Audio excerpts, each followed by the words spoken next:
ஏற்பாட்டிலே ஒரு காரியத்தை நம்ம பார்க்க போகிறோம். ஒரு புதிய தலைப்பு, எரேமியாவின் புத்தகம் 20ஆம் அதிகாரம் 1வது வசனத்திலிருந்து வாசிப்போம். எரேமியா இந்த வார்த்தைகளை தீர்க்கதரிசனமாக சொல்லுகிறதை, இந்த வார்த்தைகளை தீர்க்கதரிசனமாய் சொல்லுகிறதை ஆசாரியனானே இம்மேருடைய குமாரனும் கர்த்தருடைய ஆலயத்து பிரதான விசாரணை கர்த்தனுமாகிய பஸ்கூர் கேட்டபோது எரேமியா தீர்க்கதரிசியை பஸ்கூர் அடித்து அவனை கர்த்தருடைய ஆலயத்திலே பென்யமீன் கோத்திரத்தாரை சேர்ந்த மேல் வாசலில் இருக்கும் காவலறையிலே போட்டான். போதும். இங்க பார்க்கிறோம், இந்த செய்தியுடைய தலைப்பு பஸ்கூர்.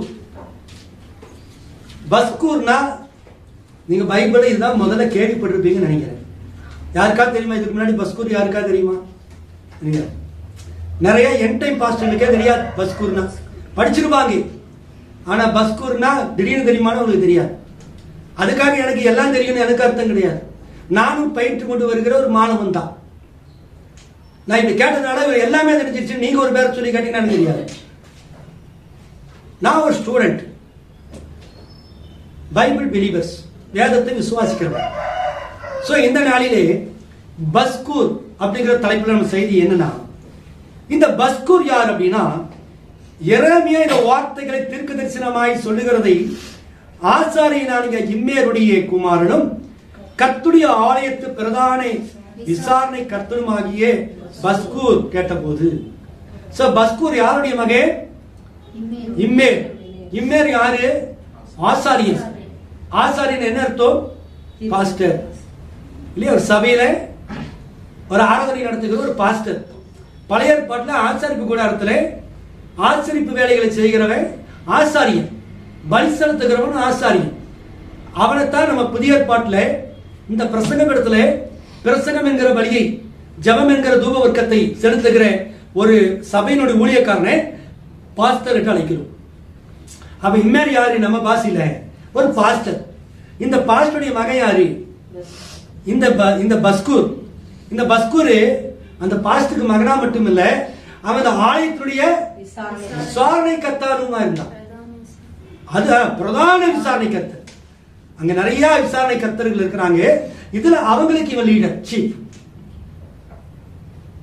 அப்போ இந்த சபையில அந்த ஆலயத்துல ஏதோ ஒண்ணு நடக்கணும், ஏதோ ஒன்று விசாரிக்கணும் அப்படின்னாக்கே பஸ்கூரை கேட்காம பாஸ்டர்மான கேளுங்க. அவர் தான் விசாரணைக்காரர், அவர் பிரதான விசாரிப்புக்காரன். அவர்கிட்ட பேசணும். அவர் என்ன கையெழுத்து போடுறாரோ அது அந்த ஆலயத்தில் நடக்கும். இப்படிப்பட்டதான ஒரு ஹை போஸ்ட். ஒன்று, அவர் ஒரு பாஸ்டருடைய மகன். செகண்டரி, அந்த ஆலயத்துடைய விசாரணைக்காரன் இவன். அடுத்தபடியாக வசனத்தை வாசிக்கின்ற பொழுது, எரேமியா தீர்க்கதரிசியை பஸ்கூர் அடித்து அவனை கர்த்தருடைய ஆலயத்திலே பென்யமீன் கோத்திரத்தாரை சேர்ந்த மேல் வாசலில் இருக்கும் காவலறையிலே போட்டான். இந்த பஸ்கூர் என்ன பண்ண வேலை பாருங்க, ஒரு தீர்க்கதரிசியை, ஒரு தேவனால் தெரிந்து கொள்ளப்பட்ட எரேமியா தீர்க்கதரிசியை அடித்தான் என்று வேதம் சொல்லுகிறார். ஒரு தீர்க்கதரிசி அவன் அடித்தான். ஒரு பாஸ்டர் மையன் ஒரு ரவுடி மாதிரி இருந்திருக்கான் பாத்தீங்களா? ஒன்னா அந்த பாஸ்டருடைய வளர்ப்பு சரியில்லாம இருந்திருக்கணும், அல்லது பாஸ்டர் சரியா இருந்திருக்கலாம், இம்மேர் சரியா இருந்திருக்கலாம், இவனுடைய பழக்க வழக்கங்கள் சரியில்லாம இருந்திருக்கலாம். ஒரு தீர்க்கதரிசியை இவன் அடித்து அப்படின்னு என்ன அந்த மனுஷன் தப்பு பண்ணிட்டான்? எரேமியா என்ன தப்பு பண்ணிட்டான்? எரேமியா என்ன தீர்க்கதரிசி என்ன தப்பா சொல்லிட்டான்? 19ஆம் அதிகாரத்திலே 15வது வசனம், இதோ நீங்கள் என் வார்த்தைகளை கேளாதபடிக்கு உங்கள் கழுத்தை கடினப்படுத்தினபடியினாலே நான் இந்த நகரத்துக்கு விரோதமாய் சொன்ன எல்லா தீங்கையும் இதன் மேலும் இதற்கு அடுத்த பட்டணங்களின் மேலும் வரப்பண்ணுவேன் என்று இஸ்ரவேலின் தேவனாகிய சேனைகளின் கர்த்தர் சொல்கிறார். என்ன சொல்லிட்டாரு? இந்த பட்டணத்துக்கு ஏற்ற, இந்த தேசத்துக்கு ஏற்ற ஒரு தீர்க்க தரிசனத்தை எரேமியா சொல்லல. அதுக்கு முன்னாடி எல்லாம் வாசிச்சு பார்த்தீங்கன்னா தெரியும். இந்த தேசம் பாழாய் போயிடும், இவன் பிடிச்சிட்டு போயிடுவான், பாபிலோனுக்கு சிறைப்பட்டு போயிடுவீங்க, இந்த பிரஜாதிகிட்ட சிறைப்பட்டு போயிடுவீங்க, கல்தையர் உங்களை பிடிச்சிட்டு போயிடுவாங்க அப்படின்ட்டு அந்த தேசத்துக்கு அந்த ராஜாங்கத்துக்கு விரோதமான தரிசனம். இது யாருடைய வார்த்தை? கர்த்தருடைய வார்த்தை. கர்த்தர் நமக்கு நாம் சந்தோஷப்படும்படியான உபதேசத்தை கொடுத்தாலும், நமக்கு வேதனைப்படுத்தக்கூடிய உபதேசத்தை கொடுத்தாலும் அதை நாம் சந்தோஷமா ஏற்றுக்கொள்ளணும். பிரசங்க நான் பண்றேன், எல்லாரும் சந்தோஷப்படும்படியா இந்த வாரம் பேச, ஐயோ நீங்க இல்லைன்னா சபையா இல்ல, உங்களுடைய காணிக்கையில என்ன தாங்குது, ரொம்ப சந்தோஷமா போறீங்க. அடுத்த வாரம் வரும்போது ஒவ்வொரு பிரசங்கத்துல கடிந்து கொள்ளுது, ஒவ்வொருத்தருக்கும் ஒரு அடி கொள்ளுது. இந்த பாஸ்டர் போன எப்ப பார்த்தாலும் அவர் என்னத்தான் திட்டினார், இந்த வசனம் எதை சொல்லுதா தெரியுமா, அவர் என்னத்தான் பேசியிருக்கிறாரு அப்படி நீங்க நினைச்சீங்கன்னா கஷ்டம். எப்படி ஆசீர்வாதமா சொல்லுகின்ற பொழுது சந்தோஷப்பட்டீர்களோ, கடிந்து கொள்ளுதல் வருகின்ற பொழுதும் அதை சந்தோஷமா ஏற்றுக்கணும். இதான் விசுவாசியுடைய ஒரு அழகு. அப்ப இந்த ராஜாக்கள், இந்த யூத வம்சத்தார், இந்த ஜனங்க கர்த்தரிடமிருந்து ஆசீர்வாதமான வார்த்தைகள் வருவதை தான் கேட்கிறார். ஏன் என் டைம்ல ஜனங்கள் குறைவு?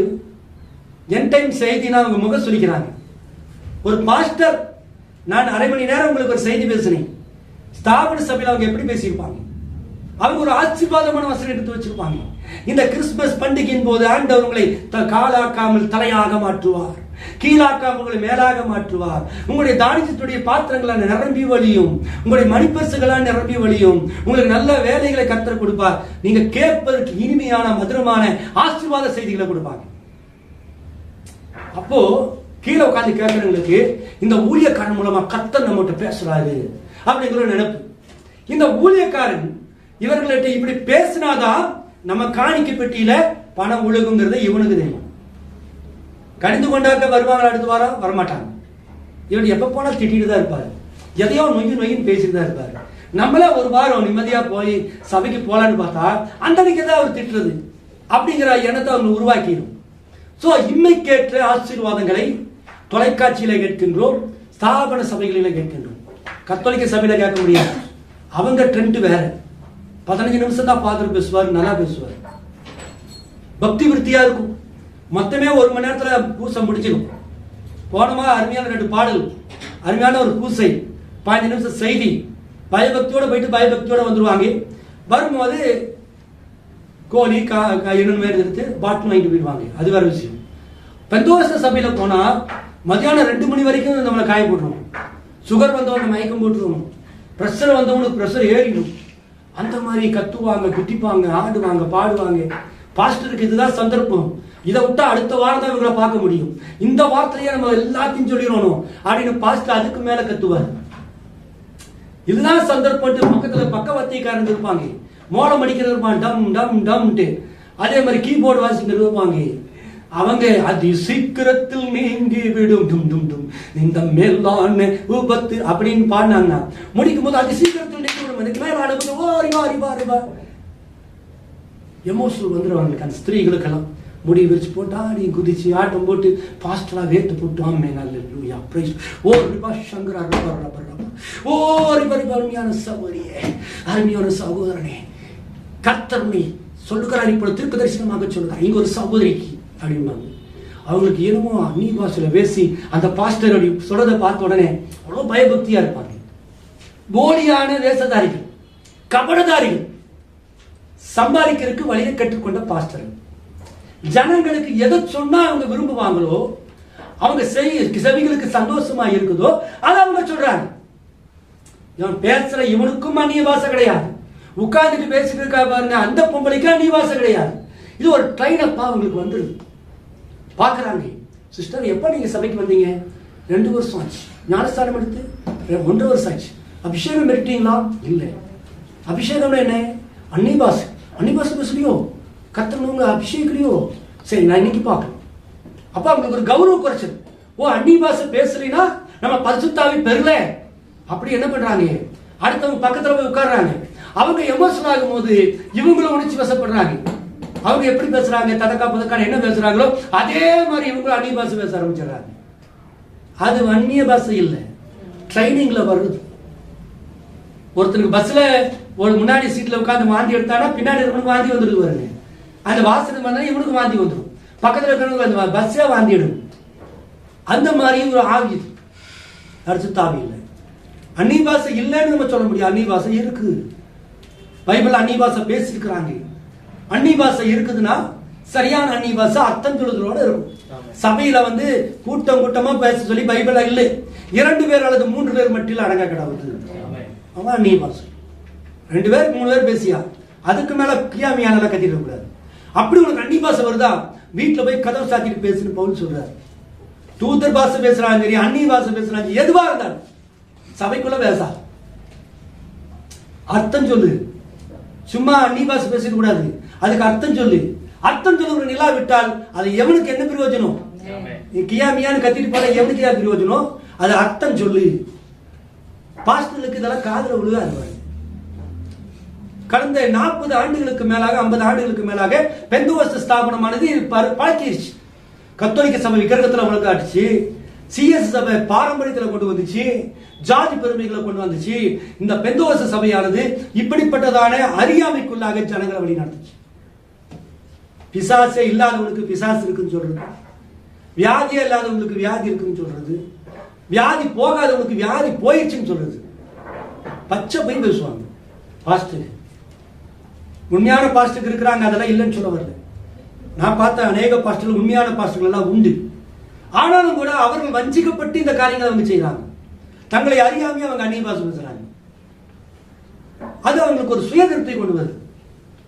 இதை நம்ம ஒரு சபை ஸ்தாபனை அட்டாக் பண்றதுக்காக, ஒரு சபையை குற்றம் சொல்லுவதற்காக நம்ம சொல்லுகிறது அல்ல. அந்த வழியா நானும் கடந்து வந்தவன் தான். சோ எரேமியா அந்த ராஜாவுக்கு அங்க இருக்கிற அந்த ஜனங்களுக்கு பிரியமான வார்த்தைகளை சொல்லல, அந்த ஜனங்களுக்கு விரோதமா இருக்கக்கூடிய தோற்றமளிக்கக்கூடிய காரியத்தை சொல்லுகிறார். கர்த்தர் நம்மளை உபத்திரத்துக்கு ஒப்பு கொடுத்தாலும் அதுல ஏதோ ஒரு நன்மை இருக்கும் என்பதை அவங்க யோசிக்க தவறிட்டாங்க. ஒவ்வொரு மாசமும் நமக்கு நல்ல வேலையை கொடுத்தாங்க, நம்ம ரொம்ப சந்தோஷப்படுறோம், கர்த்தர் ஆசீர்வதிச்சிருக்காரு. திடீர்னு 2 மாசம் வேலை இல்லைன்னு என்ன செய்ய போறோம்? ஐயோ சரியில்லை போல இருக்குதே, நம்ம சபைக்கு போறது சரியில்லையோ, நம்ம பாஸ்டர் நமக்காக ஜெபம் பண்றது இல்லையோ, அல்ல நான் சரியா ஜெபம் பண்றது இல்லையோ அப்படின்னு நமக்கு என்ன ஆயிருது? ஒரு டிஸ்கரேஜ் ஆயிடுது. 2 வருஷம் ஏன் வேலைக்கு போற வேலை இல்லாம போடுறாரு, அதுல ஒரு பாடம் கத்து கொடுக்கிறாரு. எலியாவுக்கு தேவன் அங்க கேரித்தாட்டடிய போய் ஒளிந்துரு, காகங்கள் வந்து உனக்கு கிடைச்சி 3 மாதமா. அப்ப அவனுக்கு ஒரு ஓய்வு கொடுக்கிறார். ஓடிட்டே இருக்காதடா, கொஞ்சம் இன்னும் ஓட வேண்டியது நேரம் நிறைய இருக்குது, உனக்கு நிறைய ஊழியம் இருக்குது, கொஞ்சம் ஓய்வு எடு. சூறைச்செடியில போயிட்டு அவன் ஒழுங்கிச்சு. ஒரு இயேசுபலுக்கு பயந்து அவ்வளவு தூரம் போல்டா பேசினவன் ஒரு பொம்பளைக்கு பயந்து சூறைச்செடியிட்ட போய் உட்காந்துட்டான். அப்ப எதுக்கு தெரியுமா? ஆண்டவர் என்னை கை விட்டுட்டாரு, ஆண்டவர் என்கிட்ட இல்ல அப்படிங்கறதுக்காக இல்ல, அவனுக்கு ஓய்வு தேவை. இப்படி பண்ணாதான் ஓய்வா இருப்பான், இல்லைன்னா அவன் ஊழியத்துக்கு சுத்திட்டே கிடப்பான் அப்படின்னு ஆண்டவர் செஞ்சாரு. அவன் ஓய்வு எடுக்கும்படியா அவனை போய் தள்ளி விட்டார். ஏன்? இன்னும் தேவன் என்ன செய்யறாரு? ஊழியத்தை அதிகமா வைத்திருக்கிறார், ஓட வேண்டிய தூரம் நிறைய உண்டு. இல்லைன்னா என்ன செஞ்சிருப்பாரு? எந்த ஆம்புலன்ஸ்ல போனோம் அதே ஆம்புலன்ஸ்ல வெள்ளை துணி போட்டு கொண்டாந்துருப்பாங்க, பேக் பண்ணி பேக்கெட் கொண்டு வந்திருப்பாங்க, மூஞ்ச கூட பார்க்க முடியாது. ஆனா தேவன் வச்சிருக்காரு, நீ முன்ன அவ்வளவு சீக்கிரம் சாப்பிட மாட்டேன்டா, உனக்கு இன்னும் வேலை இருக்குது. அப்போ ஆண்டவர் நம்மளை ஆசீர்வதித்தாலும் சரி ஆசீர்வதிக்காவிட்டாலும் நாங்கள் இடைவிடாமல் ஆராதிக்கிற எங்கள் தேவன் எங்களை தப்புவிக்க வல்லவராக இருக்கிறார். அப்படியே இல்லாமல் போனாலும் என்ன செய்ய மாட்டோம்? இந்த காரியத்தை நாங்கள் செய்ய மாட்டோம். நாங்கள் எங்களை விடுவிக்கிற தேவன் உண்டு, எங்களை விடுதலை செய்கிற தேவன் உண்டு. ஒருவேளை விடுதலை செய்யாமல் நாங்கள் சிங்கத்துக்கு இரையாக போடப்பட்டாலும் அக்கினி சூளைக்கு இரையாக போடப்பட்டாலும் நாங்கள் தேவனை தான் என்ன செய்வோம்? நேசிப்போம். அதுதான் விசுவாசம். கொரோனாவில் காக்கப்பட்டாலும் சரி காக்கப்படாவிட்டாலும் சரி, போதும் இத்தனை ஆண்டுகள் உழைத்தது, இத்தனை ஆண்டுகள் வாழ்ந்தது போதும். நான் மரித்தேன் என்றால் அந்த மகிமுள்ள தேசத்துக்கு போறதுக்கு நான் தயாரிக்கிற சந்தோஷத்தோடு தான் போவேன். இதுக்கு பிறகு ஒரு வாழ்க்கை இருக்கா, அதான் வாழ்க்கை. இது ஒரு வாழ்க்கை இல்லை. இப்ப அதுல இருந்து நான் வந்துட்டேன் வெளியே, இன்னும் 100 வருஷத்துக்கு அவங்களோட இருக்க போறேன். எத்தனை வருஷம் தெரியாது, 5 வருஷமோ 10 வருஷமோ 20 வருஷமோ தெரியாது. ஒரு 70-80 தாண்டியாச்சுன்னா நான் இப்படி நிக்க முடியாது, உட்கார்ந்து தான் இருப்பேன். பாஸ்டர் ஐயா வராருன்னா தாத்தா மாதிரி நான் வருவேன். அவர் என்ன பண்றாரு? ஐயா தூங்கிட்டு இருக்காரு. ஒருவேளை இங்க வேற யாராவது பாஸ்டர் இருக்கலாம். ஐயா தூங்கிட்டு இருக்கிறாரு. எல்லாம் என்ன துக்கம் விசாரிக்கிற மாதிரி வாரம் ஒருத்தர் வந்து பார்த்துட்டு போவாங்க. பொக்கவாயோட உட்கார்ந்து இருப்பேன். அவ்வளவுதான். எனக்கு டாய்லெட் கூட்டிட்டு போறதுக்கு ஒரு ஆள் வேணும், யூரின் போறதுக்கு ஒரு பெட் பண்ணி வச்சிருவாங்க, ஒரு பாத்திரம், அது பிறகு மூக்க பிடிச்சிட்டு வந்து எடுத்து வெளியே ஊற்றுவாங்க. நான் எப்படா சாவுன்னு இருப்பேன். இதுதான் மனித வாழ்க்கை. எல்லாருக்கும் அதுதான். யாரும் 100 வருஷம் செழிப்பா வாழ போறது இல்லை. யாராவது 1 2 100 1 2 அவ்வளவுதான். நினைவு தப்பீரும். 70 வயசை தாண்டியாச்சுன்னா நினைவு தப்பீரும். நம்ம என்ன பேசுறோம் சரி பேருக்கு அப்படிதான் இருக்கு. எல்லாரும் அப்படிதான். அப்படின்னாக்கே இந்த எரேமியா, இந்த பஸ்கூர் கேரக்டர் ரொம்ப முக்கியமான கேரக்டர். இவரை ஆசாருடைய மகன். இவன் நிதானிச்சிருக்கணும்.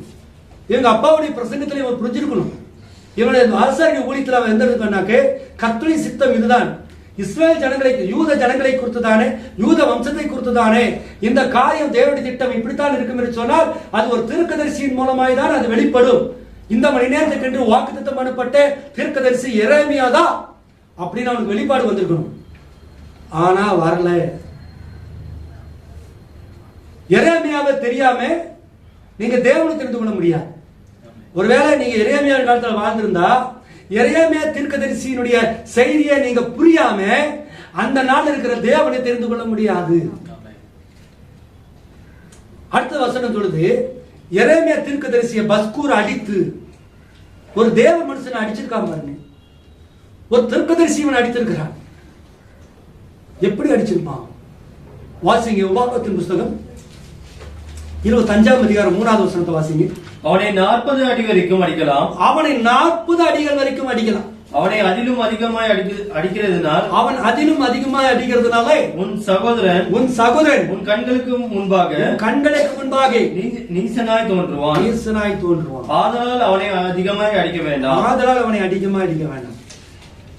இது யார் கொடுத்த கட்டளை? மோசேயினுடைய நியாயப்பிரமாணம். யாரா அதுக்கு மேல தப்பு எல்லாம் சொல்லப்பட்டிருக்குது. ஆனா இதை மட்டும் நம்ம எடுத்துக்குவோம். அங்க தண்டிக்கப்படுகிற ஒரு மனுஷனை சாட்டையில் அடிக்கணும். இந்த சாட்டையில் அடிக்கும் போது 40 அடிகள் அடிக்கின்ற பொழுது அந்த சரீரம் எப்படி இருக்கும் தெரியுமா? சாட்டையில் அடிக்கிறது சும்மா ஏதோ இப்படி அடிக்கிறது இல்லை. நிக்க வச்சு அடிச்சாங்கன்னா ஒரு வலிமை மிக்க ஒரு ஆம்பளை அடிப்பான். அந்த சாட்டையினுடைய வடுக்கள் அப்படியே வரி வரியா குதிர மாதிரி ஆயிடும். ரத்தம் சதை கண்ணி போயிடும். ஒரு 2 அடி வாங்கினாலே 2 வாரத்துக்கு காய்ச்சல் படுது. அந்த ஒரு சாட்டை அடியை வந்து பயங்கரமான அந்த சாட்டை அடியில 2 அடி நீங்க வாங்கினீங்கன்னா அந்த 2 அடிக்கு நீங்க 2 வாரம் காய்ச்சல் அணத்திட்டு படுது. 40 அடிகள் அந்த சரீரத்துல வரியா விடும். எப்படி இருக்கும் நீங்க நினைச்சு பாருங்க. அதனால அங்க மோசே என்ன சொல்லுகிறார்? 40 அடிக்கு மேல நீ அடிச்சினா உனக்கு அடி விடும். 40 அடி கரெக்டாக அடிக்கணும். அதனால அடிக்கிறவன் என்ன செய்வானா அடிச்சுக்கிட்டே வருவாங்க. 1 2 3 அடி வாங்குறவன் கதறுவான், துள்ளுவான். ஐயோ வேண்டாம், ஐயோ விட்டுருங்கன்னு கதறுவான். கையை காலையெல்லாம் கட்டி போட்டிருப்பாங்க, இல்லை அதுக்கு வெத்து கையை முத்து கட்டியிருப்பாங்க, இல்லை ஒரு கல்லில் கட்டி வச்சிருப்பாங்க, மரத்தில் கட்டி வச்சிருப்பாங்க. கதறுவான்.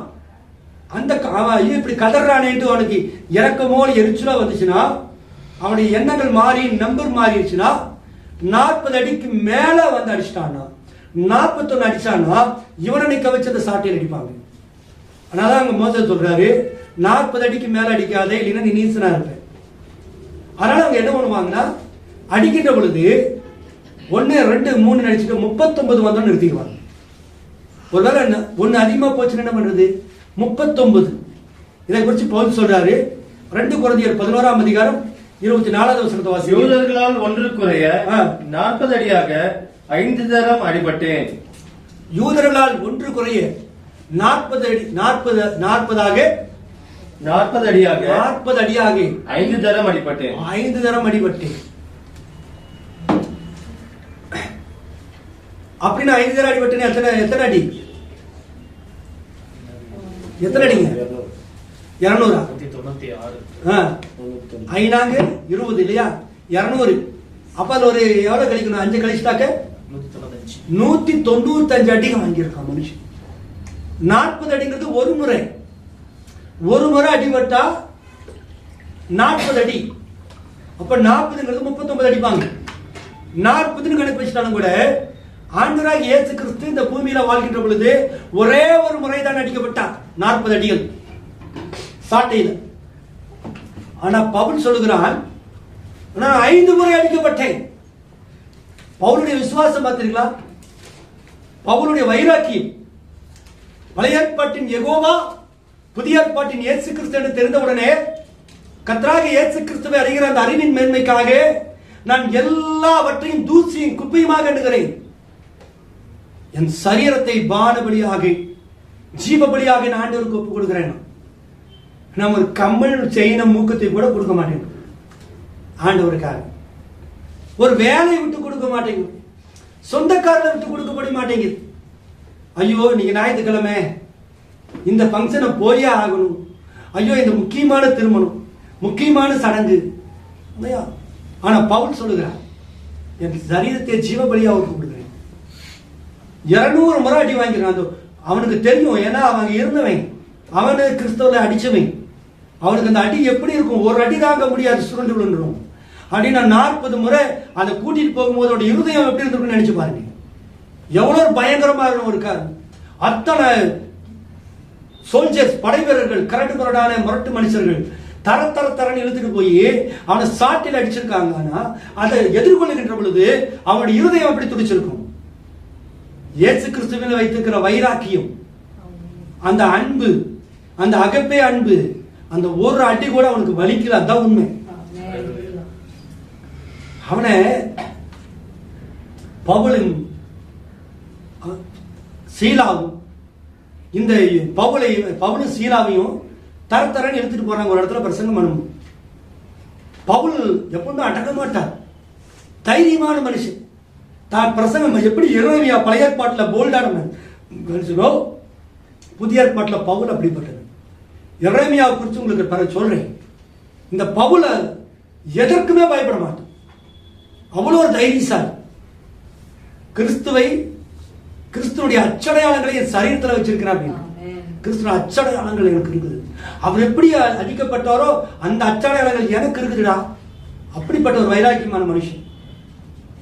அவனை ஒரு கையை ஒரு குதிரையில கைத்த கட்டிட்டு, இந்த பக்கம் ஒரு குதிரையை வச்சு ஒரு கைத்த கட்டிட்டு தரன்னு இந்த குதிரையை வேகம் இழுத்துட்டு போறாங்க.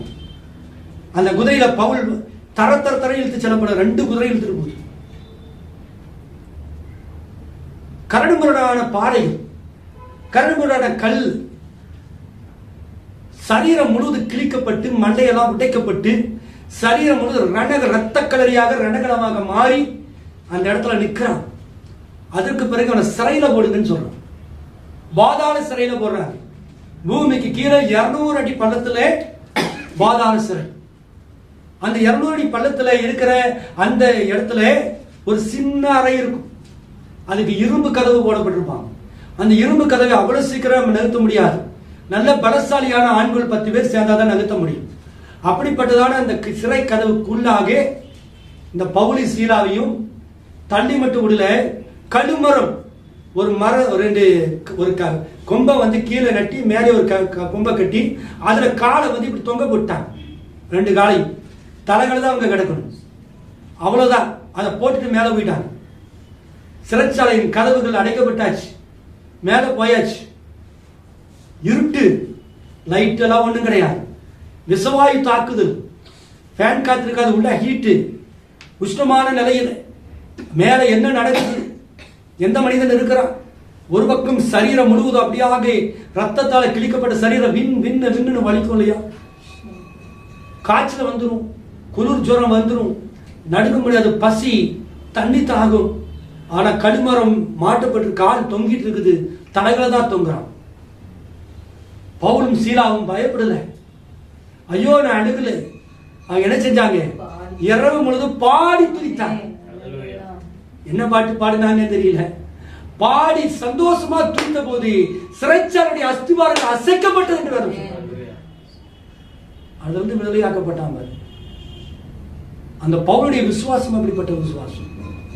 கடைசியாகவே பவுலை சிறைச்சார் தலையை வெட்டி அவனை சாகுடிச்சான். ரத்த சாட்சியாக மரித்தான். கிறிஸ்து எனக்கு ஜீவன், சாவு எனக்கு ஆதாயம். கிறிஸ்துவை தெரிந்து கொண்ட உலக வாழ்க்கை அவனுக்கு பெருசா தெரியாது. இந்த உலக வாழ்க்கை அவனுக்கு அற்பமானது. உலகத்தில் இருக்கிற பொண்ணோ பொருளோ படிப்போ பணமோ எதுவும் பெருசா இருக்காது. கர்த்தராகிய இயேசு கிறிஸ்துவை அறிகிற அந்த அறிவின் மேன்மை எல்லாவற்றையும் நம்மை குப்பையாக பார்க்க தோணும். கர்த்தராகிய இயேசுவை அறியாதவனுக்கு தான் உலக பொருள் மீதும் உலக படிப்புகள் மீதும் உலக அந்தஸ்துகள் மீதும் என்ன செய்யும்? பெருசா தோணும். இயேசுவை நீங்க ருசி பார்த்துட்டீங்கன்னா உலகம் உங்களுக்கு பெருசு கிடையாது. அப்படிதான் இருக்கும். இந்த எரேமியாவும் அப்படிதான். இந்த எரேமியா 4 முறை சிறை வைக்கப்படுகிறார். ஒரு முறை கிணத்துல தூக்கி வீசப்படுகிறார். அந்த கிணத்துக்குள்ள சேருதா இருந்துச்சு. அது நம்ம பிறகு வருவோம். இந்த பஸ்கூர் இந்த எரேமியா அடித்த போது இந்த மோசேயுடைய நியாயப்பிரமாணத்தின்படி தான் சாட்டையில் அடிக்கும். இந்த எரேமியாவுக்கும் 39 அடிகள். எரேமியா வாங்கின அடிக்கும் பவுல் வாங்கின அடிக்கும் இயேசு கிறிஸ்து வாங்கின அடிக்கும் என்ன வித்தியாசம் தெரியுமா? இந்த எரேமியா சாட்டையால் அடிக்கப்பட்டான், பவுலும் சாட்டையால் அடிக்கப்பட்டார். ஆனா ஆண்டவராக இயேசு கிறிஸ்து சாட்டையால் அடிக்கப்பட்ட பொழுது அது அவர் இருந்த அந்த குதிரை லாயங்கள் அந்த ஏரோ பிளாத்து தானே அவன் கட்டளையிட்டான் பாருங்க. அந்த அரண்மனையில் இருக்கிறதான குதிரை லாயங்களிலே குதிரைகள் போர் குதிரைகளாக கட்டப்பட்டிருக்கும் இல்லையா, அந்த இடத்துல இருக்கிறதானே ஒரு 1.5 அடி கல்லு. அந்த கல்லுல அவர் ஆண்டுடைய வயிற்றை வச்சு குப்பரை படுக்க வச்சு கையை கட்டி முதுகில் சாட்டையில் அடிச்சாங்க. அந்த சாட்டினுடைய சத்தத்துல இவர் அலறுகின்ற பொழுது அங்க இருக்கிற போர் குதிரைகள் எல்லாம் கணக்க ஆரம்பிச்சிருச்சான். வெளியில இருந்தவங்களுக்கு இது யாருடைய குரலையும் கண்டுபிடிக்க முடியாத அளவுக்கு, ஆண்டுடைய குரல் கண்டுபிடிக்க முடியாத அளவுக்கு குதிரையுடைய சத்தங்கள் அதுக்கு மேல இருந்துச்சான். அடி அவ்வளவுப்பட்ட அடி. எப்படின்னா அந்த சாட்டை வந்து கைப்பிடி ஒரு அடி தான் இருக்கும். அதுல இருக்கிறதான அந்த மிலாறு அந்த கைத்துல வந்து ஆட்டினுடைய எலும்பு துண்டுகள், மாட்டுடைய எலும்பு துண்டுகள், அலுமினிய குண்டுகள், கூர்மையான குண்டு, அதாவது அந்த அலுமினிய குண்டுகள் அப்படின்னா கூர்மையா இருக்கும், ஊசியா இருக்கும். இப்படிப்பட்டது எல்லாம் அந்த மிலார்ல வச்சுதான் கத்தையா தொங்கும். அந்த மிலார் அதை வந்து ஒரு அடி அடிச்சு அது எடுத்தாங்கன்னா முதல்ல இருக்கிற அந்த தோல் அப்படியே பிஞ்சிட்டு வரும். சாட்டையில் அடிச்சா அடி வரி வரியா விழும். ஆனா இந்த மிலாரில் அடிச்சாங்கன்னா ஒரு அடி அடிச்சு எடுக்கும் போது அந்த சதையானது அப்படியே பிஞ்சிட்டு வந்துடும். மறுபடியும் அந்த இடத்துல அடிக்கின்ற பொழுது எப்படி ஆகும்? 40 அடிகள். ஆண்டவராகிய இயேசு கிறிஸ்துடைய உழுதுவன் உழுதன் நிலம் போல என் முதுகை இருக்க கான் வசனம் வாசிக்கிறது. என்னுடைய முதுகு எப்படி இருந்துச்சான்? உழுதவன் உழுத நிலம் போல இருந்துச்சு. நமக்காக அவர் அடிக்கப்பட்டார், நமக்காக அவர் நொறுக்கப்பட்டார், நமக்கு சமாதானத்தை உண்டு பண்ணும் மக்களே அவர் மேல் சுமத்தப்பட்டார். ஆண்டவர் நமக்கு மறிச்சிருக்காருன்னு விளையாட்டு இல்லை. நம்ம யாரு? நமக்காக எதுக்காரு அடிக்கும்? நம்ம நீச பிரதிகள், நன்றி கெட்ட ஜனங்க. ஆண்டவர் நமக்கு என்னதான் நல்லது செஞ்சாலும் நமக்கு நன்றிங்கிறதே கிடையாது. இந்த நன்றி கெட்ட ஜனங்களை ஆண்டவர் என்ன செஞ்சாரு? நேசித்தார். நமக்காக அவர் கொடுத்த கிரயம் ஒரு சாதாரணமான கிரயம் அல்ல. இதற்காகத்தான் தன்னுடைய பாடுகளை, தன்னுடைய ரட்சிப்பை வெளிப்படுத்துவதற்காக தான் பூர்வ காலங்களிலே பங்கு பங்காக வகை வகையாக திருவுளம் பற்றின இந்த தேவன் எரேமியா மூலமாக கூட இஸ்ரவேல் ஜனங்களுக்கு திருவுளம் பற்றுகிறார். இந்த ஜனி போடா, அங்க போங்க, அழிவு நிச்சயம், நீங்க அந்த இடத்துக்கு தான் நீங்க போய் ஆகணும். இந்த பஸ்கூர் கேட்கல, இவன் எரேமியாவை பிடித்து அடித்தான். இன்றைக்கும் இன்றைய கிறிஸ்துவ மார்க்கமானது ஆசீர்வாதமான பிரசங்கங்களை, ஆசீர்வாதமான லகுவான எளிமையான செய்திகளை விரும்புகிறாங்க. என்டை மெசேஜ் அவங்களுக்கு கொமட்டிக்காய் மாதிரி கசக்குது. இந்த மாயாஜாலம் பண்ணுகிற, ஏமாற்றுகிற, தொலைக்காட்சியில ஜிரிஜிரின்னு சட்டம் போட்டுட்டு ஏமாத்திட்டு பாடிட்டு ஆடிட்டு குத்தாட்டம் போட்டு இருக்கிற இந்த ஊழியக்காரருடைய நயவசனிப்பான ஏமாற்று பிரசங்கங்கள் இவங்களுக்கு சந்தோஷத்தை கொடுக்குது. ஐயோ, அவர் தீர்க்கதரிசி, ஐயா இவர் மூலமா என்கிட்ட பேசினாரு, இவர் மூலமா என்கிட்ட பேசினாரு, இந்த ஊழியக்காரர் மூலமா பேசினாரு, இந்த ஊழியக்காரர் மூலமா ஐயா கிட்ட பேசினாரு. அவங்க ஏதோ ஒரு பெரிய தீர்க்கதரிசி மாதிரி அவங்க நினைக்கிறாங்க. ஆடம்பரமான வாழ்க்கையிலே, ஆடம்பரமான சொகுசுக்காரிலே, கஷ்டம்னா என்னன்னு தெரியாத வாழ்கிற இந்த ஊழியக்காரர்களை இவங்க தேவ மனுஷன் நம்புறாங்க.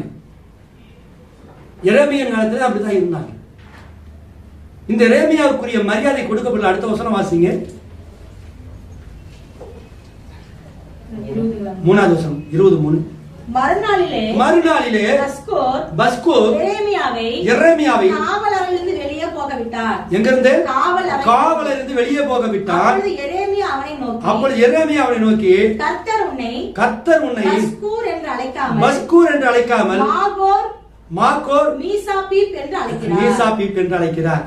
இப்ப பாருங்க, இந்த மறுநாள் அடிச்சு துவைச்சு காய போட்டான். இப்ப வெளியே விடுறான். ஆனா எரேமியா அப்பவும் பயப்படல. இனி உன் பேர் என்ன இருக்கு? மாகோர் மீசாபீப். உன் பேர் மாகோர் மீசாபீப். அதாவது டெரர் ஆன் எவ்ரி சைட். ஆனா பஸ்கூர் என்ன அர்த்தம் தெரியுமா? பஸ்கூர் என்பதற்கு சுயாதீனம், சுதந்திரம், எளிமை என்ற அர்த்தம். அவன் பஸ்கூரா இருந்த போது சுதந்திரம் என்ற பெயருடையவனாக இருந்தான். அவன் பாஸ்டர் மகன் அல்லவா? என் பையனுக்கு நான் பேர் பிரணாம்னு வச்சிருக்கிறேன். நாளைக்கு அவன் எப்படி உருப்படாம போறானோ உருப்படுறானோ நமக்கு தெரியாது. ஆனா அவன் பேரு பிரணாம் இல்லைங்களா? நாளைக்கு நான் உயிரோடு இருக்கிறேன்னா இல்லையா தெரியாது.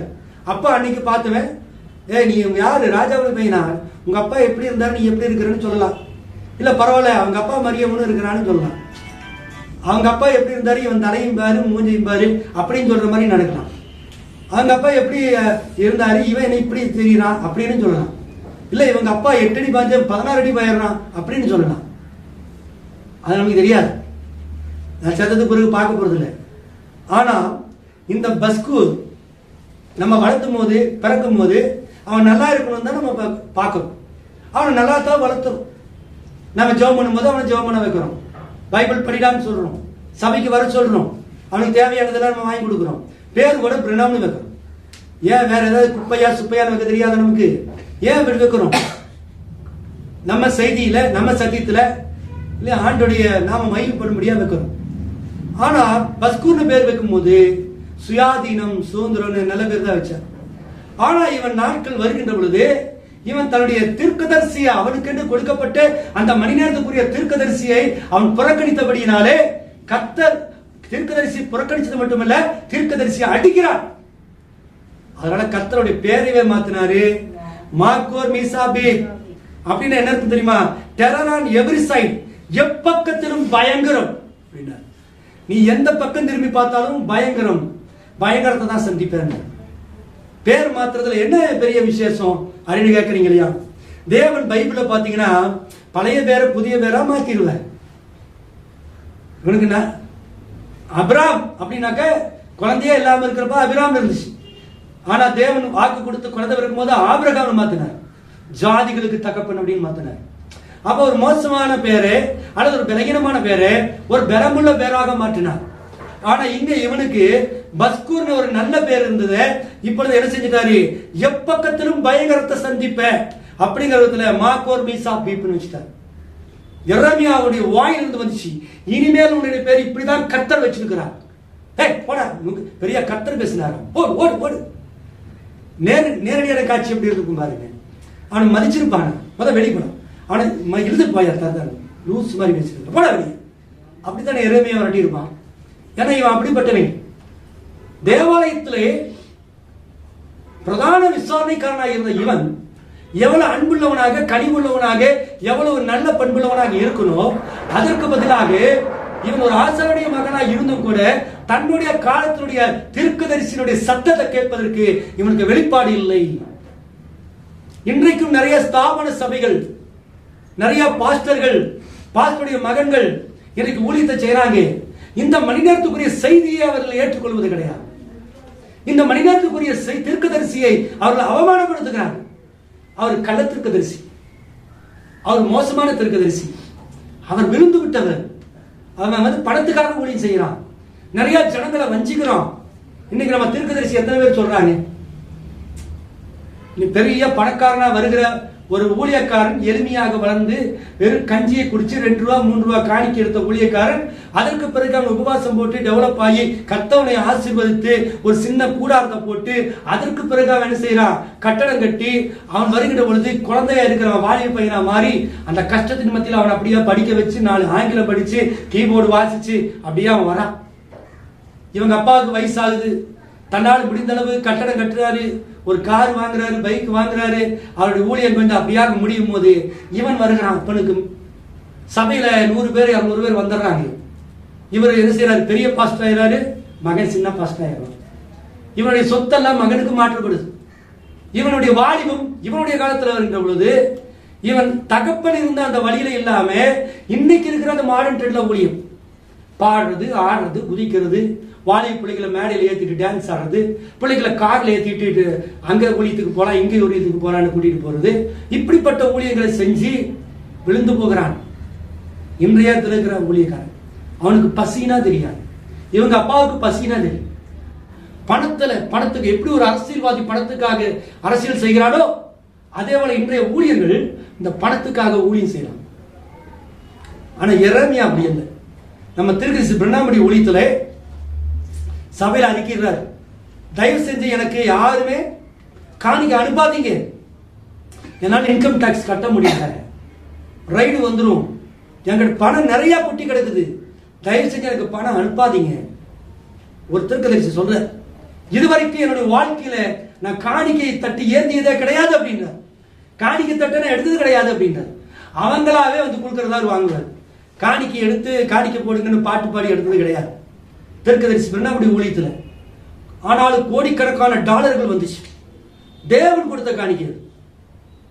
ஆனா இன்றைக்கு ஸ்தாபனங்கள் நம்ம குழந்தைக்கு ஜெபம் பண்ணணும்னா கூட இளம் பங்காளர் திட்டம் காணிக்கை அனுப்புங்க, அப்பதான் வருஷம் நம்ம பணம் அவங்களுக்கு மாசம் சந்தா அனுப்பிச்சாதான் நம்முடைய குழந்தை பிறந்த நாளுக்கு இவங்க ஜெபம் பண்ணுவாங்க. ஜெபம் பண்றதுக்கு காணிக்கை கேட்டு வாங்குறோம். எவ்வளவு ஒரு இது எல்லா ஸ்தாபனங்கள் பார்த்து கொண்டுதான் இருக்கிறோம். ஒருத்தர் செங்கலை கொண்டு வா, நியூ இயர் அன்னைக்கு செங்கலை கொண்டு வா, அந்த செங்கலை ஜெபம் பண்ணி நீ வீட்டுக்கு கொண்டு போ, நீ இந்த வருஷத்துல வீடு கட்டியிருக்க. செங்கலுடைய மதிப்பு 10,000 ரூபாய் கொடுத்து எடுத்துட்டு போ. இங்க அந்த செங்கலை எல்லாம் என்ன செய்யறான், கிஃப்ட் பேப்பர்ல மடிச்சு இங்க வச்சுறாங்க டேபிள்ல.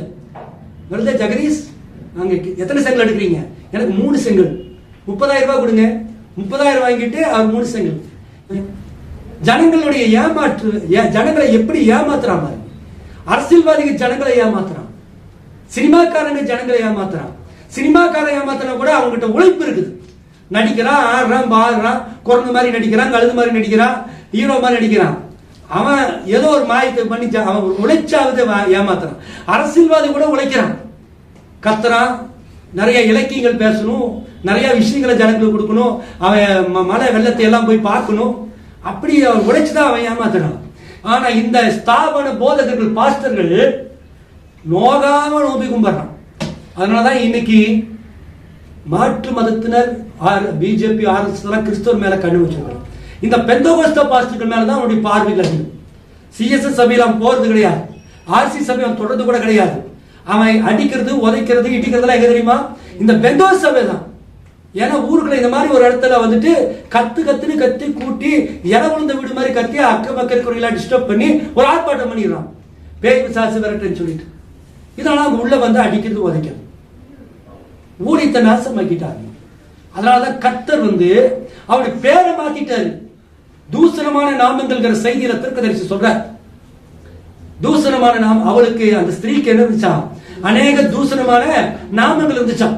அநேக தூசமான நாமங்கள் என்ன, இவ மோசமானவ, புறம்போக்கு, இவ விபச்சாரி, அப்படியெல்லாம் இல்ல. அந்த தூசணமான நாமங்களை குறிச்சார் என்ன சொல்றாரு, it is Methodist, it is Roman Catholic, it is Pentecostal, it is Church of God, it is Seventh Day, it is Jehovah's Witness, it is தூசணமான கெட்ட பேரு. பெந்தகோஸ்தே என்பது ஒரு கெட்ட பேரா மாறிடுச்சு. தேவன் பெந்தகோஸ்தே என்பதை கொடுக்கின்ற பொழுது அது யூதர் விடுதலையாக கொடுத்தார். ஆனா இன்றைய ஸ்தாபனங்கள் அதை கெட்ட வார்த்தையா மாத்திடுச்சு. தூசணமான நாமம் பெந்தகோஸ்தே தூசணமான நாமம் ஒரு என்டைம் காரணம். கத்தோலிக்க சபை என்பது தூசணமான நாமம், சிஎஸ் என்பது ஒரு தூசணமான நாமம். பஸ்கூருக்கு எப்படி முதல்ல சுயாதீனமா இருந்தாலோ பஸ்கூர் என்கிற ஒரு அருமையான நாமத்தை மாற்றி அவன் வந்து மாகோர் மீசா பீப்னு சொல்லி தீர்க்கதரிசி சொன்னாரோ எரேமியா, அதுபோல நம்ம தீர்க்கதரிசி வந்த போது அவர் சொன்னாரு ஸ்தாபனங்களை பார்த்து இதெல்லாம் தூசணமான நாம கெட்ட, நீ கத்தவன் சரியானவன், பிரைடு மணவாட்டி வார்த்தைக்குரிய. நீ எந்த சபை? நான் கிறிஸ்துவின் சபை. நீ எந்த சபை? ஆர்சி இல்ல. நீ எந்த சபை? பெந்தோஸ்தே இல்ல. நான் கிறிஸ்துவின் கண்ணால் காண முடியாத அந்த கிறிஸ்துவின் மகிமையின் மணவாட்டி சபையில நான் இருக்கேன். அதான் வெளிப்பாடு. தேவன் சபையில கிடையாது. தேவன் எங்க இருக்கிறாரு? வார்த்தையில் இருக்கிறார். அடுத்த வசனத்தை வாசிங்க. மேலும் கர்த்தர் இதோ நான் உன்னையும் உன் எல்லா சிநேகிதரையும் பயத்துக்கு ஒப்புக் கொடுக்கிறேன். என்ன செய்றாரா? பயத்துக்கு ஒப்புக் கொடுக்கிறேன். உன் கண்கள் காண இவர்கள் சத்துருக்களின் பட்டயத்தால் விழுவார்கள். சத்துருக்களின் பட்டயத்தாலே விழுவார்கள். யூதா அனைத்தையும் நான் பாபிலோன் ராஜாவின் கையில் ஒப்புக் கொடுக்கிறேன். அவன் அவர்களை சிறைப்பிடித்து சிலரை பாபிலோனுக்கு கொண்டு போய் சிலரை பட்டயத்தால் வெட்டி போடுவான். பட்டயத்தாலே கொண்டு போடுவான். இப்போ ஆண்டவர் அவங்க கீழ்ப்படியாதனால என்ன செஞ்சாராம்? பயத்துக்கு ஒப்பு கொடுத்தான். உங்களுக்கு ஏதோ பயம் வருதுன்னு வச்சுக்கல,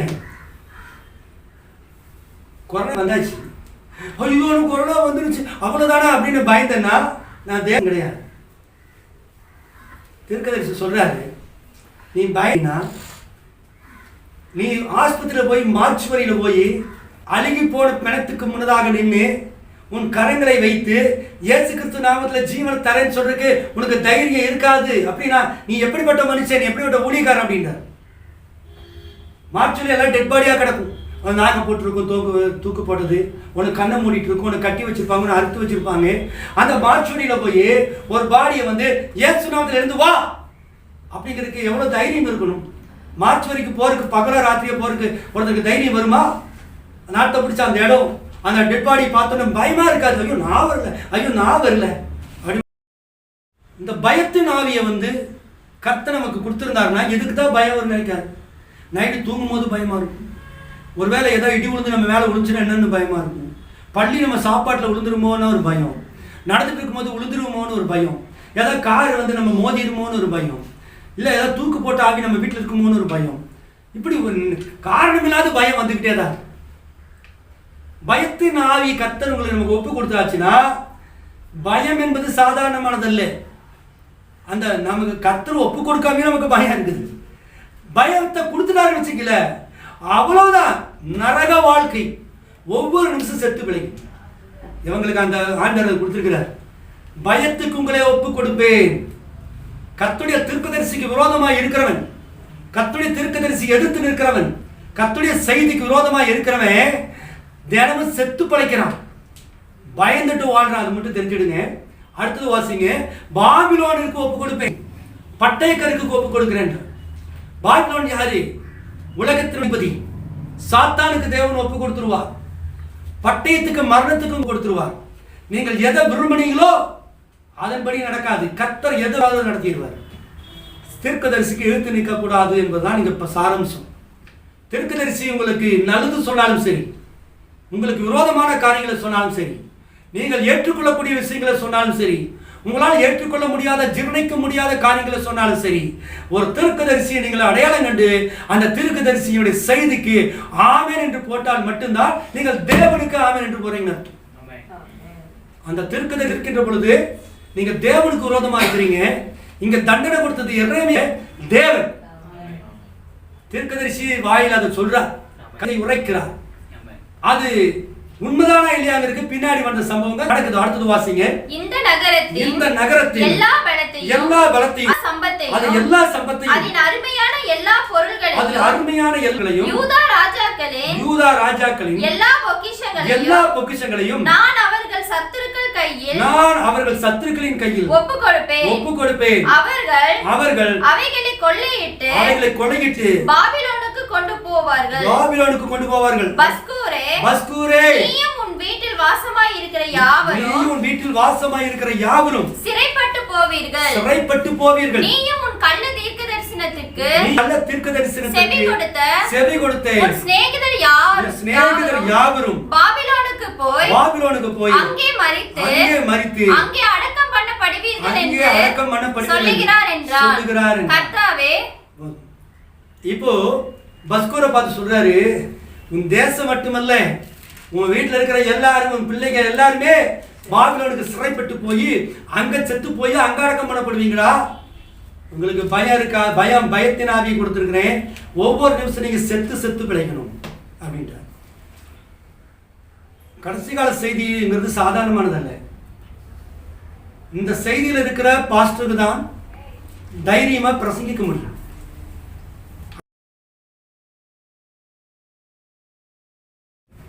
உண்மையாலுமே வார்த்தைக்காக நிற்கிற ஊழியக்காரன் பிரசங்கப்படுத்தல தைரியமா நிற்பான், பயப்பட மாட்டான்.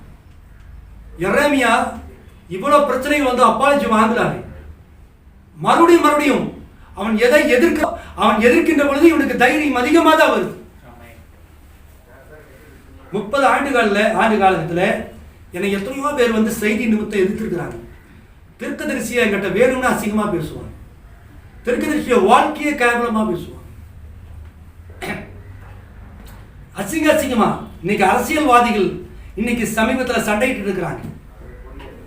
ஒருத்தன் வந்து என்னுடைய இனம் முக்கியமானது, நாம் நம்ம இதனத்தை சார்ந்தவர்கள், திராவிடம் என்பது தப்பு, திராவிடம் ஆரியம் எல்லாம் ஒண்ணுதான், வெளியே போயிரு அப்படின்ட்டு ஒருத்தன் செருப்பு தூக்கி காமிக்கிறான் மேடையில்.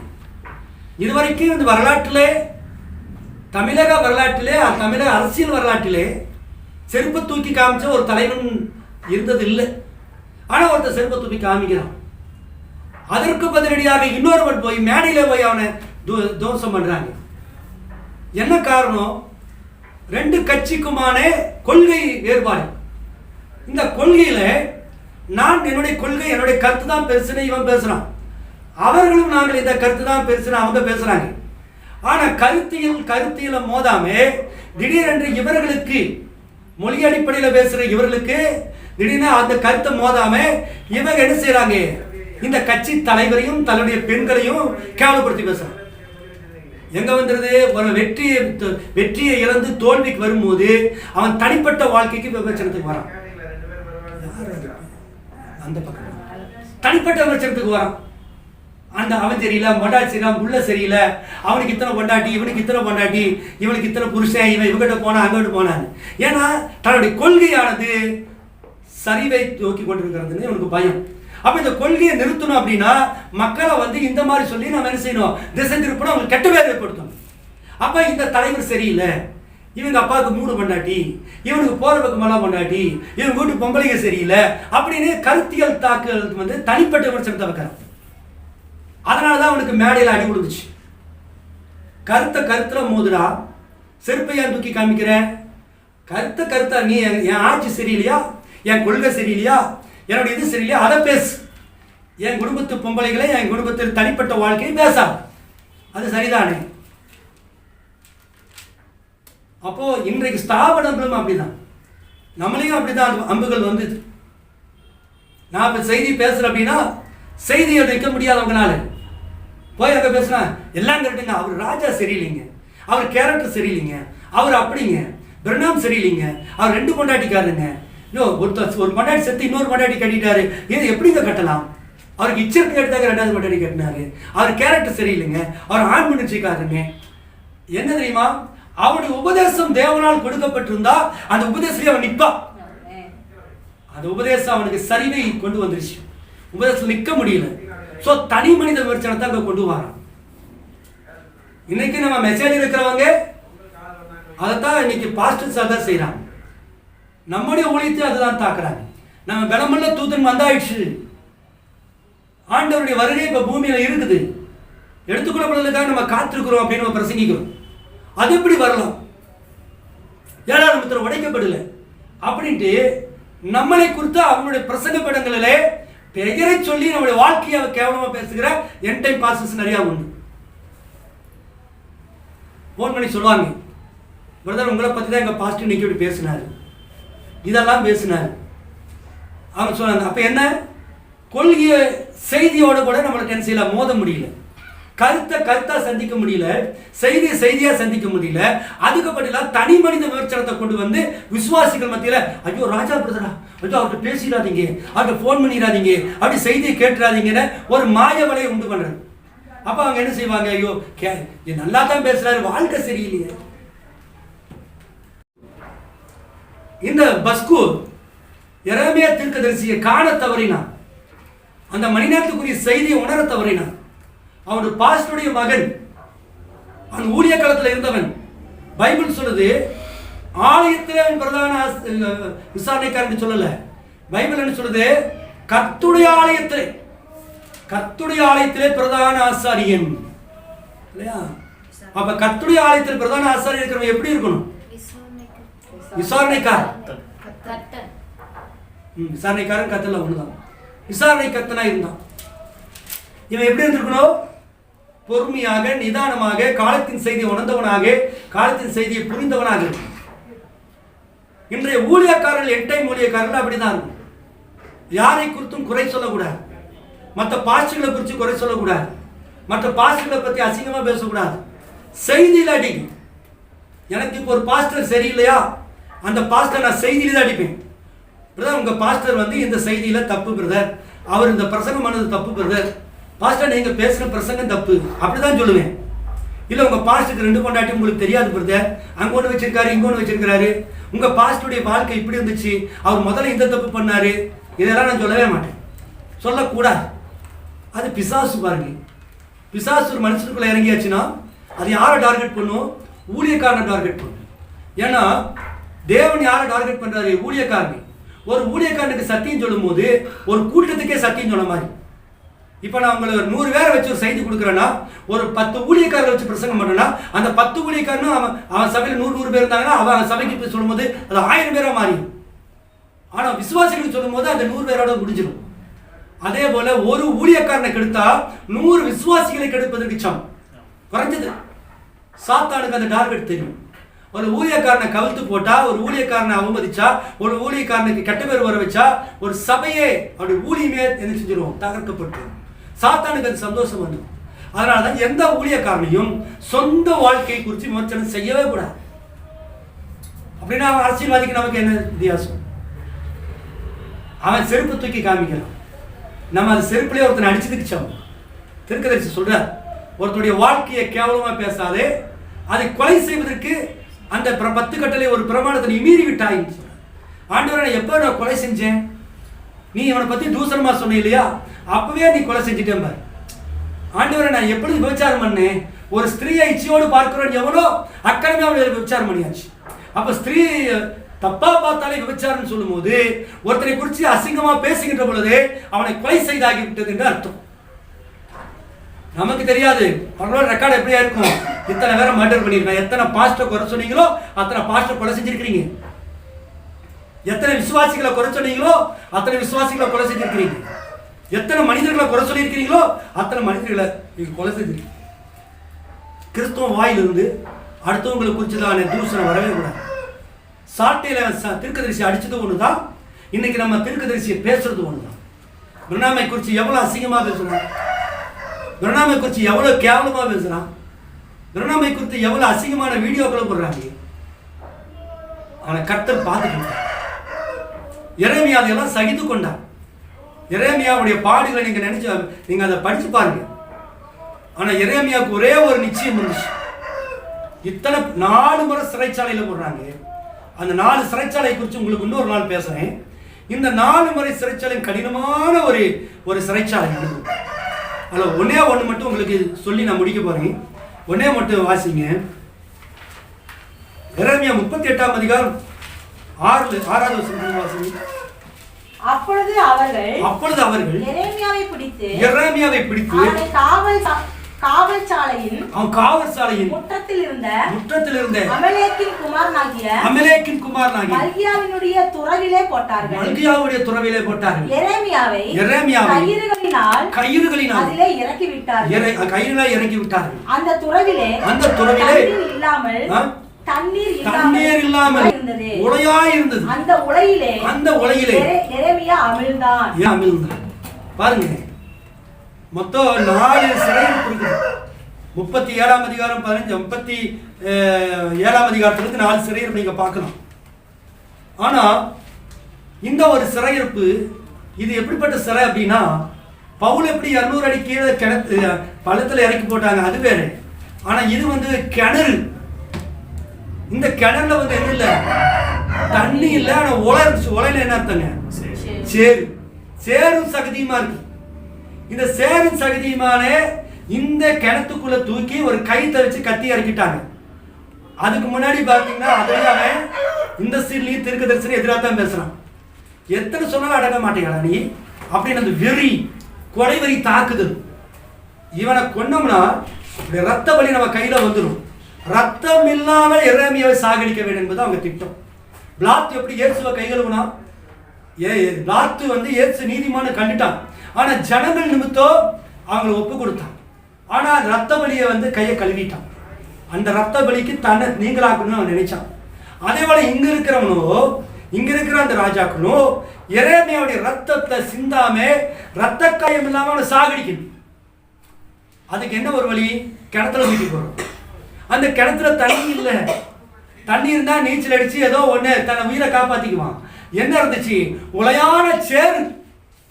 அந்த சேத்துல உள்ள போக போக புதைகுழி மாதிரி போகும். அப்புறம் கொஞ்ச நேரம் ஆக இடுப்பளவு போயிடுவான், மார்பளவு போயிடுவான், தோள்பட்டை கழுத்து வரை தலையளவு போயிடுச்சுன்னா அவ்வளவுதான், மூச்சு விடாம செத்து போக வேண்டியதுதான். அது கொஞ்சம் கொஞ்சமா போகும். நாள் கணக்கில் போகலாம், மணிக்கணக்கில் போகலாம், மாத கணக்கு போகலாம் தெரியாது. ஆனா அந்த காலில் எங்க கால் வச்சாலும் உள்ளதான் போகுமே தவிர மேல வர முடியாது. பிடிச்சு வர்றதுக்கு ஒண்ணுமே கிடையாது. எந்த திசையிலும் இருந்தாலும் சுவர் கல்லுகள் தான் இருக்கும். மண்ணு கல் அந்த சுவர் தான், கிணத்துடைய சுவர் தான் இருக்குமே தவிர எந்த திசையும் அங்க இல்லை. ஒரே ஒரு திசை தான் உண்டு, கிணத்தை மேல் நோக்கி பார்க்கலாம். அந்த உடையான சேட்டில் எரேமியா அவனுக்கு கிடைச்ச ஒரு வாக்கு தத்தத்தை நினைவு கூறுகிறார். எரேமியா 1ஆம் அதிகாரம் 5வது வசனத்திலிருந்து வாசிங்க.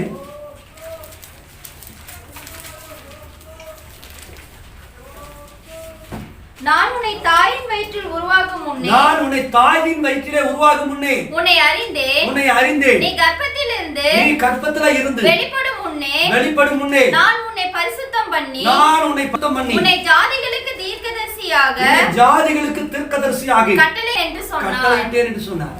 தாயின் கர்ப்பத்திலேயே முன்குறிச்சு அறிஞ்சிருக்கிறேன்.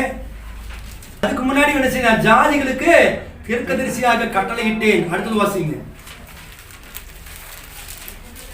அப்பொழுது நான் கர்த்தராகிய ஆண்டவரே, இதோ நான் பேச அறியேன், சிறு பிள்ளையாய் இருக்கிறேன் என்றேன். ஆனாலும் கர்த்தர், நான் சிறு பிள்ளை என்று நீ சொல்லாதே, நான் உன்னை அனுப்பின எல்லாரிடத்திலும் நீ போய் நான் உனக்கு கட்டளையிடுகிறவைகளை எல்லாம் நீ பேசுவாயாக.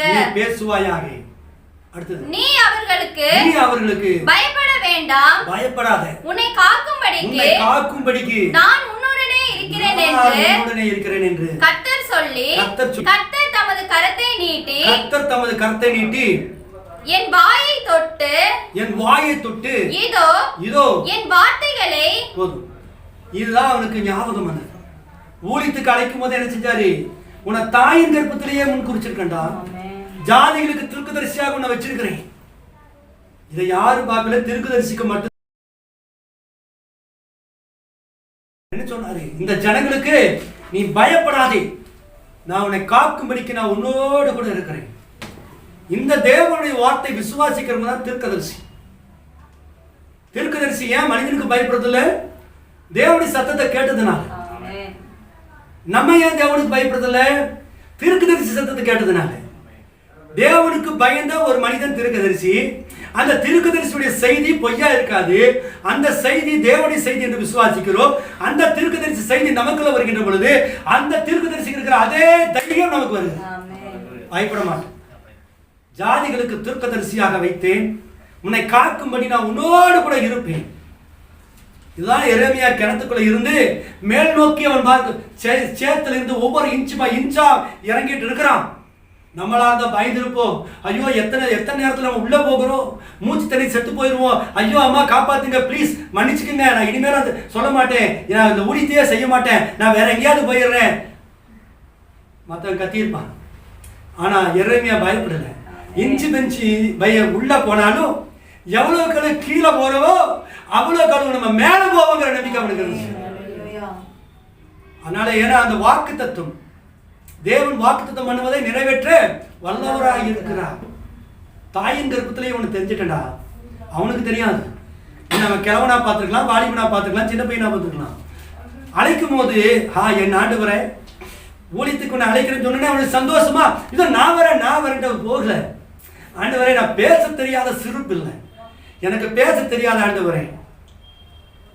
இன்னைக்கு நிறைய பாஸ்டுங்க வீதிக்கு வீதி பாஸ்டர், தெருவுக்கு தெருவு பாஸ்டர். மெட்ராஸ் போனீங்கன்னாக்க வீதிக்கு வீதி பாஸ்டர்.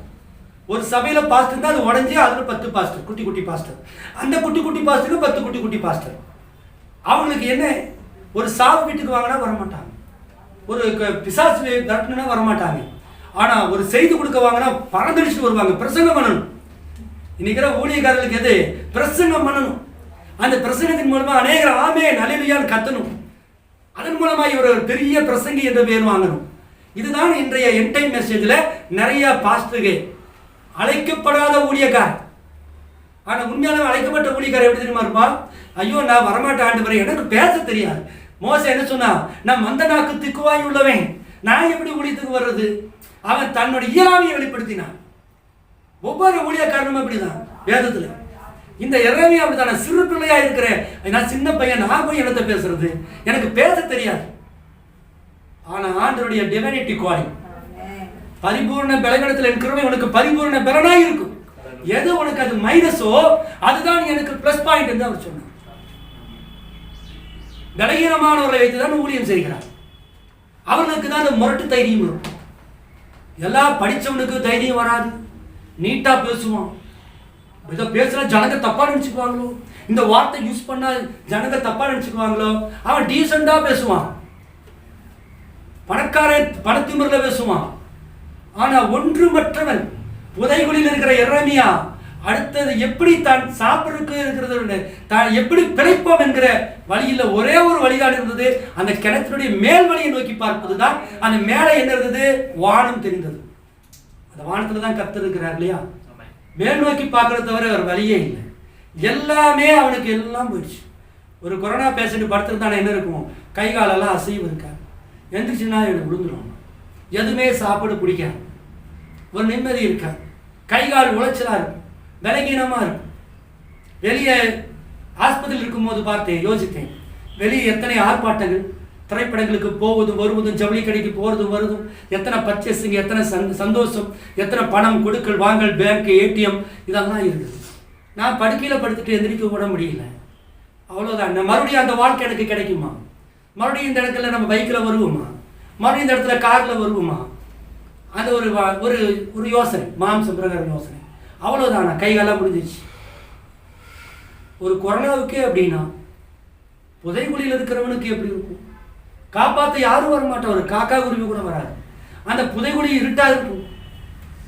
அந்த கிணத்துக்குள்ள என்னென்ன பூச்சி இருந்துச்சு, பெருச்சாளி இருந்துச்சு, விஷப்பூச்சிகள் இருந்துச்சு, பாம்பு பலி இருந்துச்சு, தெரியாது. எரேமியா அப்படிப்பட்டதான ஒரு இடுக்கத்தில் இருந்தான். ஆனாலும் கர்த்தருடைய வாக்குத்தத்தம் என்ன, உன்னை காக்கும்படி நான் உன்னோடு கூட இருப்பேன். அந்த கிணத்துக்குள்ள இருக்கிறாருங்கிற நம்பிக்கை வந்துருச்சு. அதுதான் ஃபெய்த். மூன்றாம் மேல் நோக்கி தான் அவன் பார்க்கறான். ஏன்னா மேலே மட்டும்தான் வெளிச்சம், எல்லா இடமும் இருள். நம்முடைய வாழ்க்கையிலே நீங்க படுக்கையில படுத்தாலும், நோயில படுத்தாலும், வறுமையில படுத்தாலும், கஷ்டத்துல படுத்தாலும், கடன் பிரச்சனை, எந்த பிரச்சனை இருந்தாலும் மேல் நோக்கி பார்த்தால் மட்டும்தான் விடுதலை. சைட்ல பார்க்க கூடாது. என் சொந்தக்காரன் வந்து பணம் கொடுப்பான், நம்பாதீங்க, வரமாட்டான். என் உறவினர்கள் வருவாங்க, என் உடன் பிறந்த சகோதர சகோதரிகள் வருவாங்க, வரமாட்டாங்க. நம்ம நல்லா இருந்தாதான் 4 பேர் வருவான், பணம் இருந்தாதான் 10 பேர் வருவாங்க, உடல் ஆரோக்கியமா இருந்தீங்கன்னா தான் வருவாங்க. அதான் நான் சொன்னேன், எனக்கு சாதாரணமான ஒரு சின்ன அளவு தான் கொரோனா. யார் வந்தாங்க போனாங்க, யார் பார்த்தாங்க பேசுனாங்கிறது ஒரு பாடம். அப்படின்னா எனக்கு பயங்கரமான கொரோனா வந்து என்னை தொட்டாலே என்னை பார்த்தாலே அட்டாக் ஆயிரும் அவ்வளவுதான் அப்படின்னாக்க ஒரு ரூபாயில் என் மனைவி கூட வந்திருப்பாளன்னு சொன்னேன். தூரத்துல இருந்தா பார்ப்பாங்க. ஐயோ அவ்வளவுதான் அடக்கம் பண்ணா போதும். தனிமையில தான் நம்ம தேவனை சந்திக்கணும். புதைக்குழியில இறங்கிய நிலைமை அதுதான். அவனுடைய உறவினர்கள் நண்பர்கள் அங்க இருக்கிற யாருமே வரல. ஆனா தேவன் அவனுக்கு ஒருத்தரை வச்சிருந்தார். அந்த புதையிலிருந்து எடுத்து மீட்பதற்காக வாசிங்க. அவர்கள் எரேமியாவை துறவிலே போட்டதை ராஜாவின் அரண்மனையில் இருக்கிற எத்தியோப்பியன் ஆகிய எபெத்மெலேக், ராஜாவின் அரண்மனையில் இருக்கிற எத்தியோப்பியன் ஆகிய எபெத்மெலேக் என்னும் ஒரு பிரதானி கேள்விப்பட்டான். அந்த இடத்துல ஒருத்தர் எபெத்மெலேக் அப்படிங்கிறதானே ஒரு எத்தியோப்பியன், ஒரு ஆப்பிரிக்கன், ஒரு கருப்பு நிற சகோதரன். பைபிள்ல ஆபிரகாமுடைய மறுமனையாட்டி யாரு? ஆதியாகமம் வாசிக்காண்டா, ஆதியாகமம் 16 உள்ள பார்த்தீங்கன்னா தெரியும். அவர் எத்தியோப்பிய ஸ்திரீ, ஆப்பிரிக்கன் கையில். அவர் ஆபிரகாமுடைய மறுமனையாட்டி, கருப்பு நிற அழகி. அடுத்ததாக எகிப்தினுடைய அரசர்கள் எல்லாருமே யாரு? பார்வோன்கள் எல்லாமே எத்தியோப்பியன்கள் தான், ஆப்பிரிக்கன்ஸ் தான். யாத்திரா 12:37 இங்க வாசிச்சீங்கன்னா இஸ்ரேல் ஜனங்கள் விடுதலையாகி வரும்போது அவரோடு கூட என்ன செஞ்சாங்களா? அநேக ஆப்பிரிக்காவில் இருந்து அநேக ஜனங்கள் அவரோடு கூட கலந்து கொண்டார் என்று வேதம் சொல்லுகிறார். அதே மாதிரி 2 சாமுவேல் 18ஆம் அதிகாரத்தில் வாசிச்சீங்க அப்படின்னா தாவீதுடைய படையில பர்சனல் ஸ்பை, அதாவது தூது கொண்டு வருகிற செய்தி கொண்டு வருகிற ஒருவன், அவன் யாரு? ஒரு எத்தியோப்பியனை வைத்திருந்தான். தாவீது ரகசிய செய்திகளை கொண்டு வர்றது.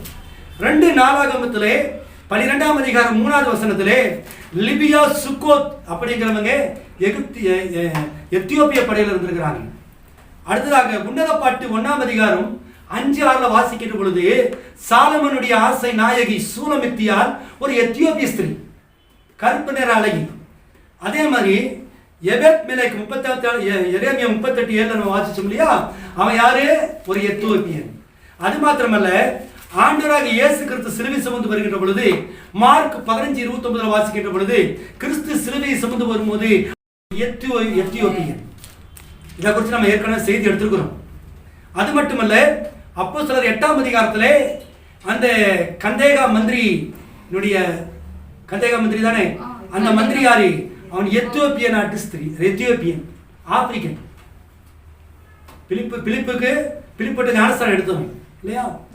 இப்படி ஒரு எத்தியோப்பியனை குறித்து, ஒரு ஆப்பிரிக்கனை குறித்து பைபிள் முக்கியத்துவப்படுத்துகிறது. இதை குறித்ததான செய்தி நம்ம இன்னொரு தலைப்புல நம்ம பார்க்கலாம். ஆனா இங்க வந்து இந்த இவன் பேர் என்னங்க? இந்த எபெத்மெலேக் என்கிறதானே ஒரு கருப்பு நிற சகோதரனை கர்த்தர் வைத்திருந்தார்.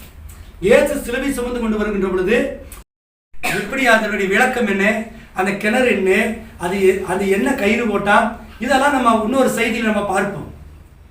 ஆனா இங்க நம்ம எடுக்கிறது என்ன, அந்த உடையான சேற்றில இருந்த பொழுது அவன் இன்ச்சா கீழே இறங்கிட்டு இருந்த பொழுது அவன் கர்த்தரை நோக்கி தான் பார்த்தானே தவிர யாரையுமே பார்க்கல. ஆனா கர்த்தர் ஒரு தூதனை அனுப்பினார். நம்முடைய வாழ்க்கையில் அப்படிதான். உபத்திரவங்கள் வருகின்ற பொழுது, சோதனைகள் வருகின்ற பொழுது, கஷ்டங்கள் வருகின்ற பொழுது தேவன் வந்து எல்லாரையுமே நம்ம உதவிக்கு அனுப்புவான்னு சொல்ல முடியாது.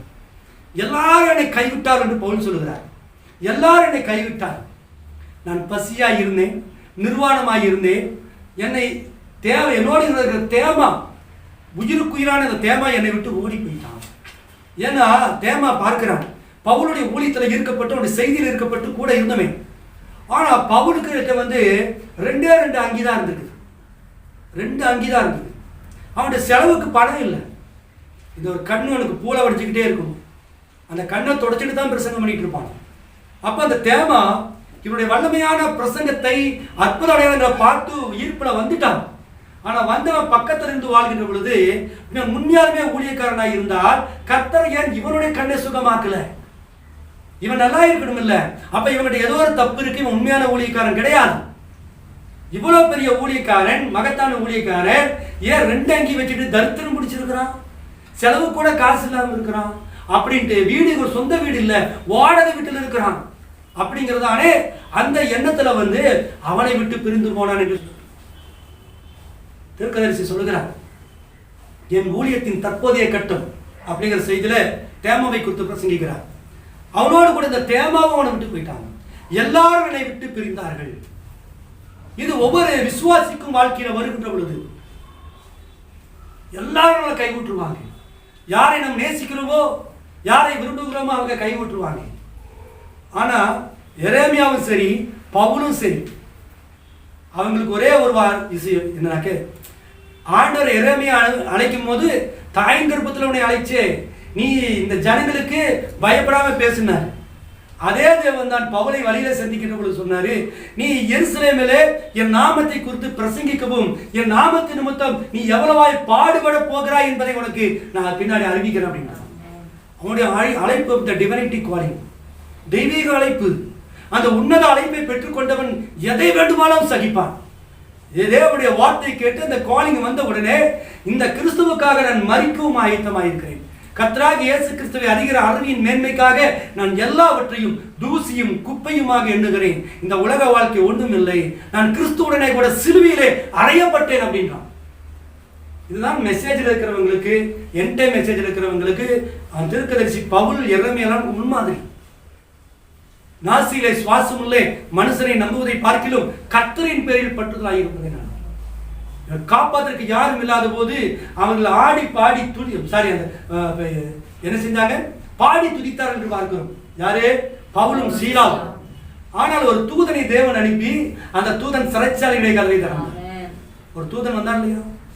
இந்த கிணற்றில எரேமியா இருந்த போது தேவன் ஒரு தூதனை இவனை அனுப்புகிறார். இந்த தூதன் என்ன செய்யறாரு? அந்த எரேமியா மேலே கொண்டு வர. எப்படி கொண்டு வந்தாங்கிறத அடுத்து ஆரம்பா. அப்போ உடையான சேரு, காப்பாத்திற்கு வழி இல்லாத வாழ்க்கை சூழ்நிலை உங்க வாழ்க்கையில வரலாம், நம்முடைய வாழ்க்கையில வரலாம். எப்படி நான் இந்த கடல்ல இருந்து மீள போறேன், எப்படி இந்த வியாதியிலிருந்து மீள போறேன், எப்படி இந்த சூழ்நிலையிலிருந்து மீள போறேன், எப்படி இந்த பிரச்சனையிலிருந்து நான் மீள போறேன், யார் என்னை காப்பாற்றுவார்கள்? பயப்படவே பயப்படக்கூடாது. இந்த செய்தியிலே, இந்த வார்த்தையிலே இயேசு கிறிஸ்து நாமத்துக்கு வைராக்கியமா நிற்கின்ற பொழுது இந்த நாமத்துக்குரியவர் மேல இருந்து நம்மளை பார்த்து ஒரு விசேஷ தூதனை ஒருவர் அனுப்புவார். அவன் மனிதனாக இருக்கலாம், மனுஷியாக இருக்கலாம், தெரிந்தவனாக இருக்கலாம், தெரியாதவனாக இருக்கலாம், நம் இனத்தை சார்ந்தவனாக இருக்கலாம், நம் இனத்தை சாராதவனாக இருக்கலாம். எரேமியாவுக்கு ஒரு கருப்பு நிற மனிதன், ஒரு ஆப்பிரிக்கன தேவன் அனுப்பிச்சார். ஆப்பிரிக்கா எங்க இருக்குது? எத்தியோப்பியன் எங்க இருக்கிறான்? அந்த எத்தியோப்பியன் இங்க வர வச்சு எரேமியாக்காக தேவன் வச்சிருந்தார். இந்த எத்தியோப்பியன் வந்து கிழிஞ்ச துணிகளை எல்லாம், சேலைகளை எல்லாம் கிழித்து அதையெல்லாம் ஒரு கைக்கு மாதிரி வச்சு நீ பிடிச்சு கொண்டு மேலே விட்டு கொண்டு அநேக ரகசியங்கள் அதில் உண்டு. ஸோ பஸ்கூர், அந்த பஸ்கூர் என்கிற அந்த வார்த்தைக்கு சுயாதீனமானவன் அப்படின்னாக்கே அதுக்கு பிறகு நீ எல்லா பக்கத்திலையும் பயங்கரத்தை சந்திக்க போகிறாய். டெரர் ஆன் எவ்ரி சைட், எல்லா பக்கமும் பயங்கரம். கர்த்தருடைய வார்த்தைக்கு, தீர்க்கதரிசி செய்திக்கு, இந்த மணி நேரத்துக்குரிய செய்திக்கு நீ விரோதமாக இருப்பாயானால் நீ எந்த பக்கம் திரும்பினாலும் உனக்கு பயங்கரம். வாழ்க்கையில நிம்மதி இருக்காது. பயத்தின் ஆவியை கட்டளையிடுவார். பாபிலோன் கையில ஒப்பு கொடுத்த அதே தேவன் உன்னையும் யாராவது கையில ஒப்பு கொடுத்து விடுவார். ஏதோ ஒரு பிரச்சனையை ஒப்பு கொடுத்துருவார். அந்த ஜனங்களை பட்டை கருக்கினாலே கொன்ற அதே தேவன் இன்றைக்கு நம்மை மரணத்துக்கு ஒப்பு கொடுக்க தேவன் தயங்க மாட்டார். அவர் நேற்றும் இன்றும் மாறாத தேவன். செய்தியை மட்டும் மறுதளிக்க கூடாது, செய்திக்கு எதிர்ப்பா நிற்க கூடாது. செய்தி அவங்களால நடப்பிக்க முடியலையா, செய்தியின்படி ஜீவிக்க முடியலையா, விட்டுருங்க. கமெண்ட் பண்ணாதீங்க. தீர்க்கதரிசி உங்களால் புரிந்து கொள்ள முடியலையா, விட்டுருங்க. பிரணாமுடைய செய்தி உங்களுக்கு எதிர்ப்பா இருக்குதா, விட்டுருங்க. அந்த செய்திக்கு விரோதமா நீங்க இருந்தீங்க, அந்த செய்திக்கு விரோதமா உங்களை பேசுறீங்கன்னாக்கே கர்த்தருடைய பட்டயம் உங்க மேல இருக்குதுன்னு அர்த்தம். பர்கூசனுடைய பேரை மாத்தினவரு உங்க பேரை மாத்திருக்கு ரொம்ப நேரம் ஆக. இதை நம்ம சொல்றோம், அப்படியெல்லாம் ஒண்ணுமில்லை, அது பழைய ஏற்பாடு, புதிய ஏற்பாட்டுல எல்லாம் ஏசுதா. இன்றைக்கும் அவர் 7 தூதர்களை தான் செய்து கொடுக்கிறார். அன்றைக்கு தீர்க்கதரிசிகளோடு பேசின அதே தேவன் இன்றைக்கு தம்முடைய கரங்களிலே 7 நட்சத்திரங்களை கொண்டு பேசிக் கொண்டிருக்கிறார். இந்த நட்சத்திரங்களுக்கு செவி கொடுக்கணும் அப்படின்றார். நான் முதல்ல சொன்னேன் இல்லையா, அந்த 3 சாஸ்திரிகள் அந்த நட்சத்திரத்தை பார்த்த போது வார்த்தை இருக்கிற இடத்துல அது வழி நடத்துச்சு. ஆனா அந்த நட்சத்திரத்தை விட்டுட்டாங்க. எருசலேமுக்குள்ள போய் ராஜ அரண்மனைக்குள்ள போனாங்க. விளைவு வார்த்தையை கொள்கிற இடத்துக்கு போனாங்க. ஆனா மறுபடியும் அவங்க வெளியே வந்து அந்த நட்சத்திரத்தை பார்த்த போது வார்த்தை எங்க இருக்கிறதோ அந்த இடத்துக்கு அவங்க போனாங்க. அப்ப இந்த மணி நேரத்துக்குரிய தீர்க்கதரிசி செய்தியை, இந்த மணி நேரத்துக்குரிய நட்சத்திர செய்தியாளனை எங்களுக்கு பிடித்துக் கொள்ளணும். அது மனுஷனை பின்பற்றுவது அல்ல, மனுஷனுடைய உபதேசம் அல்ல. எரேமியா செய்தியை கேட்டா அது எரேமியாவின் உபதேசம் அல்ல, அது தேவனுடைய செய்தி. மோசேயுடைய செய்தி கேட்டா அது மோசேயுடைய செய்தி அல்ல, அது தேவனுடைய செய்தி. சோ பிரணாமுடைய செய்தி இன்னைக்கு நம்ம ஏற்றுக்கொள்ள வேண்டும் சொன்னால் அது பிரணாமுடைய செய்தி அல்ல, அது மனுஷனுடைய சத்தம் அல்ல, அது தேவ சத்தம். அல்லேலூயா. சோ கிறிஸ்துவுக்குள் பிரியமான அன்பு சகோதர சகோதரிகளே, எரேமியா உளையான சேற்றில் இருந்த போது கூட அவன் தேவனை நோக்கி பார்க்க ஒரே ஒரு வாசல் மேல் நோக்கி பார்த்தான். இன்றைக்கு நம்ம அந்த மேல் நோக்கி பார்க்கின்ற பொழுது 1963 பிப்ரவரி 28ஆம் தேதி அந்த மேக ஸ்தம்பத்தில் வருகிறதானே 7 முத்திரைகள் செய்கிறார். ஒரு தூதனை கொண்டு தேவன் கொண்டு வந்தார்.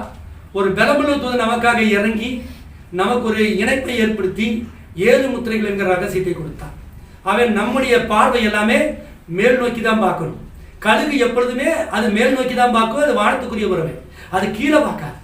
நம்ம இந்த வாரம் என்ன வாங்கலாம், இந்த வாரம் டேபிள் வாங்கலாமா, இந்த வாரம் ஃப்ரிட்ஜ் வாங்கலாமா, இந்த வாரம் அது வாங்கலாமா, இந்த வாரம் இது வாங்கலாமா அப்படிங்கிற எண்ணத்தை காட்டிலோ வாங்கக்கூடாது என்று சொல்லவில்லை. அதில் கவனம் அதிகமாக ஈர்க்கப்பட்டு அதில் விழுந்து விடக்கூடாது. அதை காட்டிலும் இந்த வாரம் என்ன செய்தி, இந்த வாரம் சண்டை என்ன செய்தியா இருக்கும், இந்த வாரம் கர்த்தர் நம்மகிட்ட என்ன பேச போறாரு, இன்னைக்கு என்ன வெளிப்பாடு கிடைக்க போகிறது, கர்த்தர் இன்னைக்கு என்ன பேச போறாரு அப்படிங்கிறத மேல் நோக்கிய பார்வை அது இருந்தால்தான் முதலாவது தேவனுடைய ராஜ்யத்தை நீதியை தேடுங்கள், அப்பொழுது இவைகளெல்லாம் உங்களுக்கு கூட கொடுக்கப்படும். எப்படி உங்களுக்கு இந்த ஆசீர்வாதம் வந்துச்சுன்னே தெரியாது. ஒரு டேபிள் வாங்கலாம்னு நீங்க நினைச்சிருந்திருப்பீங்க, ஆனா அது வாங்குறதுக்கு உங்களுக்கு காசு இருந்திருக்காது. ஆனா நீ கர்த்தருடைய காரியத்திலேயே முக்கியமா இருக்கும் போது, சிஸ்டர் கொஞ்சம் வாங்கல, நான் வீடு காலி பண்ண போறேன், போற இடத்துல இந்த டேபிளை தூக்கிட்டு போக முடியாது, இந்த டேபிளை நீங்க வச்சுக்கோங்க, புதுசா வாங்கினது உங்களுக்கு கொடுத்துட்டு போயிடுவாங்க. ஓசில வருதுன்னு சொல்ல வரல, எல்லா வகையிலும் கர்த்தர் ஏதோ ஒரு வகையில் உங்களுக்கு பணத்தை கட்டளையிடுவார், ஏதோ ஒரு வகையில் ஆசீர்வாதத்தை கொண்டு வருவார், ஏதோ ஒரு வகையில கர்த்தர் நீங்க நினைத்ததற்கு மேலான ஆசீர்வாதத்தை உங்களுக்கு கொடுப்பார். வார்த்தையில் இருக்கணும். முதலாவது தேவனுடைய ராஜ்யத்தையும் அவருடைய நீதியும் தேடுங்கள், அப்பொழுது இவைகளெல்லாம் உங்களுக்கு கூட கொடுக்கப்படும். கர்த்தர் நம்மை ஆசீர்வதிப்பார். எழுந்து நிற்போம் பிரியமானவர்களே.